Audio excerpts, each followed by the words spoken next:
Hey guys, and welcome to a new video on how to do. Today I will show you how to remove a person from the Snapchat group chat. For this, we open up Snapchat and then go over to chat and then click on our group. Here mine says Snap Group.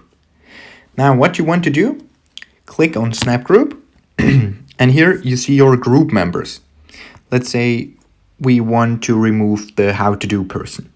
Just hold his name until this pops up and then click remove from group. Then just click remove and now you see you removed how to do from the group.